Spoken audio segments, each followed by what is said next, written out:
사랑하는 형제자매 여러분, 주님의 이름으로 평안을 전합니다. 오늘 이 시간 우리 주 예수 그리스도께 모든 영광과 찬송을 올려드립니다. 하나님의 귀한 자녀된 우리 모두가 입을 모아 아멘으로 화답하기를 원합니다.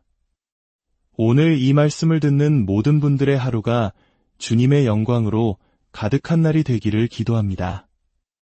우리의 삶을 말씀으로 인도하시는 하나님 아버지께 먼저 감사의 기도를 드리겠습니다. 사랑의 하나님 아버지, 오늘 우리에게 생명의 말씀을 허락하시니 감사합니다. 주님의 말씀이 우리 각 사람의 심령을 변화시키고 우리의 삶을 새롭게 하여 주시옵소서. 당신의 아들 예수 그리스도의 말씀이 우리 안에 풍성히 거하게 하옵소서. 예수님의 이름으로 기도드립니다. 아멘. 우리는 지난 시간부터 하나님의 말씀이 가진 놀라운 능력에 대해 나누고 있습니다. 저는 이 주제를 연구하고 묵상하며 참으로 복된 시간을 보내고 있습니다. 오늘 저는 하나님의 귀한 가족인 여러분 모두가 말씀을 통해 예수님과 깊은 사랑에 빠지게 되기를 간절히 소망합니다. 말씀을 통해 살아계신 예수님을 만나고 그분의 사랑이 여러분의 삶을 온전히 사로잡게 되기를 예수님의 이름으로 축복합니다. 세상에는 수많은 책들이 있습니다. 인류의 역사 속에서 수억, 아니 수십억 권의 책이 쓰여졌을 것입니다.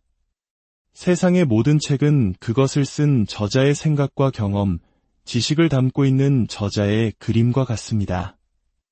하지만 성경은 근본적으로 다릅니다. 성경은 단순히 누군가의 생각을 담은 그림이 아닙니다.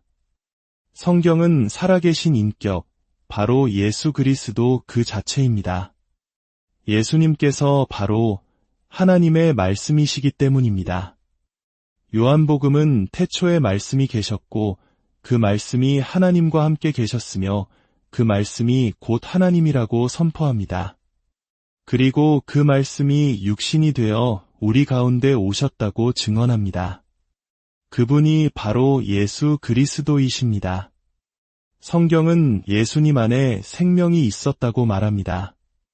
세상은 생명이 무엇인지 제대로 정의하지 못합니다.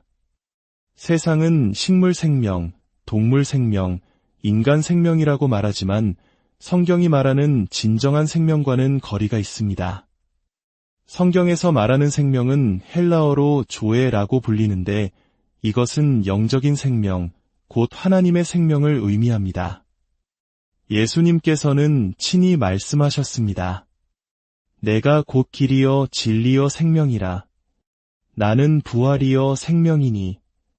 내가 온 것은 양으로 생명을 얻게 하고 더 풍성히 얻게 하려는 것이라. 이 모든 구절에서 사용된 생명이라는 단어가 바로 하나님의 생명, 조에입니다. 그러므로 하나님의 말씀인 성경은 곧 생명 그 자체입니다. 바울 사도는 빌립보서에서 생명의 말씀을 밝히라고 권면했고 요한 사도는 요한일서에서 생명의 말씀에 관하여 직접 듣고 보고 만진 바 되었다고 고백했습니다. 여기서 말하는 생명의 말씀은 선포된 말씀일 뿐만 아니라 육신을 입고 이 땅에 오신 예수 그리스도 그 자체를 가리킵니다. 이 생명의 말씀은 우리를 배부르게 하는 영혼의 양식일 뿐만 아니라 우리를 근본적으로 변화시키는 능력을 가지고 있습니다. 오늘 저는 이 변화에 대해 깊이 이야기하고자 합니다. 성경은 우리에게 새로운 뇌를 가지라고 말하지 않습니다. 대신 새로운 마음을 가지라고 말합니다. 이 둘 사이에는 아주 큰 차이가 있습니다. 에베소서 4장 23절은 이렇게 말씀합니다. 오직 너희의 심령이 새롭게 되어. 여기서 심령은 마음의 영을 뜻합니다. 예수님께서 요한복음 6장에서 내가 너희에게 이른 마른 영이여 생명이라 고 말씀하신 것을 기억해 보십시오. 우리가 성경을 읽을 때 우리는 성령님을 통해 그 말씀 안에 담긴 하나님의 생명을 공급받는 것입니다.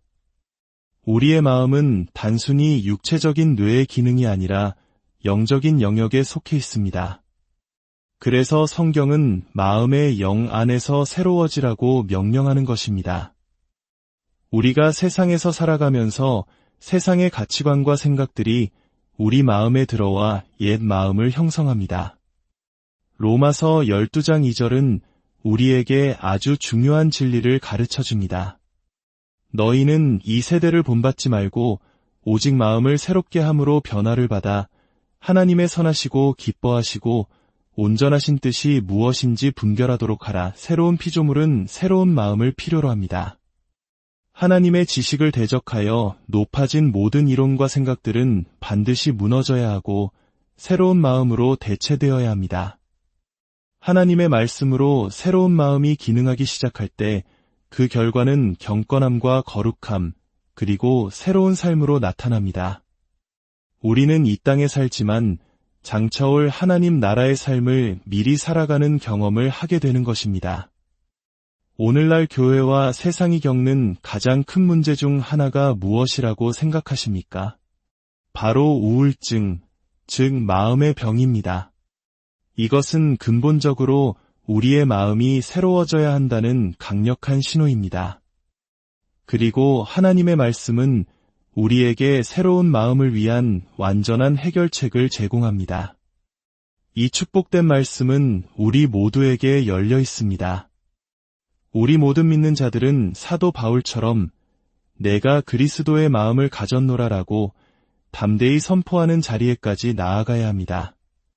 물론 많은 사람들이 이 말을 쉽게 하지만 실제로 그렇게 살지는 못합니다. 하지만 우리가 하나님의 말씀을 우리 안에 깊이 채울 때 우리는 진정으로 그리스도의 마음으로 살아갈 수 있게 됩니다. 우리는 말씀을 통해 그분의 마음을 알게 되고 말씀이 주는 생명을 받을 때 그분의 마음을 소유하게 되는 것입니다. 이 놀라운 변화의 과정을 설명하기 위해 마태복음 17장과 마가복음 9장을 살펴보겠습니다. 이 두 본문은 예수님께서 산 위에서 영광스러운 모습으로 변형되신 사건을 기록하고 있습니다. 그들 앞에서 변형되사 그 얼굴이 해같이 빛나며 옷이 빛과 같이 휘어졌더라. 여기서 변형되다라는 단어는 헬라어로 메타모르포입니다. 놀라운 사실은 이 단어가 방금 우리가 읽었던 로마서 12장 2절의 변화를 받아라는 단어와 정확히 같은 단어라는 것입니다.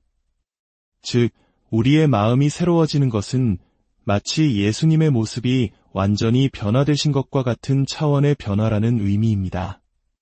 메타모르포는 기존의 형태에서 다른 형태로 완전히 바뀌는 것을 뜻합니다.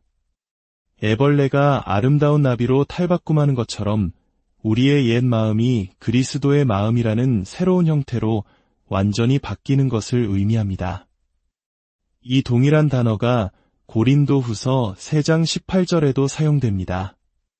우리가 다 수건을 벗은 얼굴로 거울을 보는 것 같이 주의 영광을 보매 그와 같은 형상으로 변화하여 영광에서 영광에 이르니 곧 주의 영으로 말미암음이니라. 여기서 우리는 변화의 핵심 열쇠를 발견합니다.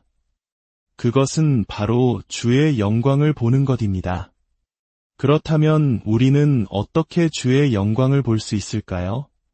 바로 하나님의 말씀 속에서 예수 그리스도를 바라볼 때입니다.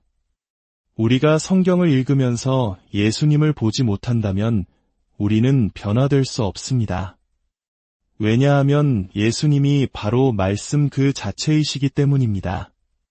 이것이 바로 타소의 사울에게 일어났던 일입니다. 그는 구약 성경의 최고 학자였습니다. 당대 최고의 율법 교사였던 가말리엘의 문화에서 배웠습니다. 하지만 그는 성경 속에서 예수님을 보지 못했습니다. 그래서 그는 변하지 않았고 오히려 교회를 핍박했습니다. 그러나 다메섹으로 가는 길에서 부활하신 예수님을 인격적으로 만나는 순간 그가 그토록 외웠던 모든 구약의 말씀들이 예수님을 가리키고 있었다는 것을 깨닫게 되었습니다.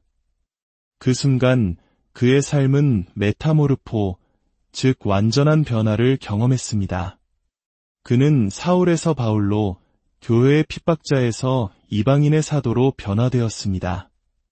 성령께서 말씀을 통해 우리에게 예수님을 보여주실 때 우리 역시 바울처럼 변화될 것입니다. 그러므로 이제 성경을 읽을 때마다 이렇게 기도하십시오. 하나님 아버지, 제 눈을 열어주십시오. 이 말씀 속에서 당신의 아들 예수님을 보게 하소서. 그러면 여러분은 구약의 모든 모형과 그림자 속에서 그리고 분명한 예언들 속에서 예수님을 발견하게 될 것입니다. 성경은 단순히 역사나 시, 예언의 책이 아닙니다.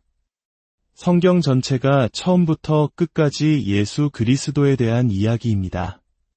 이 변화는 단번에 일어나는 것이 아니라 점진적인 과정입니다. 로마서 8장 29절은 우리가 그 아들의 형상을 본받게 하기 위하여 미리 정하셨다고 말씀합니다. 우리는 날마다 영광에서 영광으로 조금씩 더 예수님의 형상을 닮아가도록 부르심을 받았습니다. 이것이 바로 우리가 이 땅에 존재하는 이유입니다. 우리의 남은 평생은 말씀을 통해 예수님을 바라보는 여정입니다. 사랑하는 여러분, 잠시 손을 들고 함께 기도합시다. 아버지 하나님, 제 남은 평생이 매일 당신의 말씀 속에서 예수님을 바라보는 삶이 되게 하여 주옵소서. 하루하루 주님을 더 깊이 알아가며 주님의 형상으로 변화되게 하옵소서. 예수님의 이름으로 기도합니다. 우리가 사는 세상을 보십시오. 눈을 뜨고 주위를 둘러보면 온통 죽음의 증거들 뿐입니다. 모든 것은 쇠퇴하고 썩어 없어집니다. 세상은 거꾸로 흘러갑니다. 태어난 모든 것은 죽음을 향해 가고 건강한 모든 것은 질병을 향해 갑니다. 하지만 하나님의 말씀 안에 있는 생명의 능력은 너무나 강력해서 죽음과 부패의 세력이 결코 만지거나 훼손할 수 없습니다. 성경은 수천 년 동안 수많은 적들의 공격을 비웃기라도 하듯 오늘도 살아 역사하며 생명의 능력을 발휘하고 있습니다. 그리고 이 말씀을 읽고 믿는 우리 모두는 죽음의 영역에서 벗어나 생명의 영역으로 옮겨집니다. 세상은 태어나서 죽는다고 말하지만 성경은 죽어야 산다고 말합니다. 옛 자아에 대해 죽고 하나님에 대해 사는 것입니다.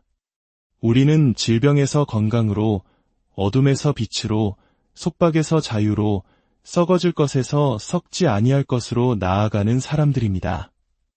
이것이 바로 그리스도인의 삶이며 우리가 말씀을 읽을 때마다 경험하는 놀라운 기적입니다.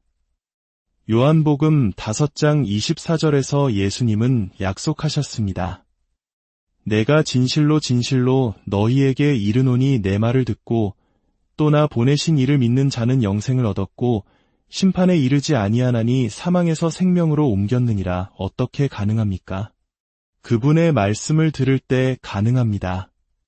하나님께서는 이 죽어가는 세상의 생명의 말씀, 그의 아들 예수 그리스도를 보내셨습니다. 누구든지 그분을 믿는 자는 이 생명을 얻고 그 능력으로 변화될 것입니다. 예수님은 부활이요 생명이시며 영원히 목마르지 않는 생수의 샘이십니다. 예수님은 누구든지 목마르거든 내게로 와서 마시라고 우리를 초청하십니다. 우리가 어떻게 매일 주님께 나아갈 수 있습니까? 바로 그분의 말씀 앞으로 나아갈 때입니다. 말씀을 펼치는 것은 생명의 샘이신 주님께 나아가는 것입니다. 오늘 이 말씀이 여러분의 마음에 울림을 주었다면 좋아요를 통해 은혜를 나누고 이 생명의 소식이 더 널리 퍼질 수 있도록 구독으로 동역해 주십시오. 여러분의 작은 참여가 절망 속에 있는 누군가에게는 절실한 희망의 빛이 될 수 있습니다. 이제 말씀을 맺겠습니다. 사람이 떡으로만 살 것이 아니요 하나님의 입으로부터 나오는 모든 말씀으로 살 것이라고 했습니다. 하나의 말씀이라도 소홀히 하면 우리 영혼은 손실을 입게 됩니다. 우리는 모든 말씀으로 살아갑니다. 예수님은 생명의 떡이시며 생명의 물이십니다. 그분의 거룩하신 이름 여호수아, 즉 여호와는 구원이시다라는 이름의 뜻처럼 그분만이 우리의 유일한 구원이시며 생명이십니다. 모든 영광과 존귀와 찬양을 오직 주님께 올려드립니다. 주 예수 그리스도의 은혜와 하나님의 무한하신 사랑과 성령의 감동 감화 교통하심이 오늘 이 말씀을 듣고 마음에 새겨 날마다 주님의 형상으로 변화되기를 소망하는 모든 성도님들과 그 가정 위에, 그리고 삶의 모든 여정 가운데 이제로부터 영원토록 함께 하시기를 간절히 축원합니다.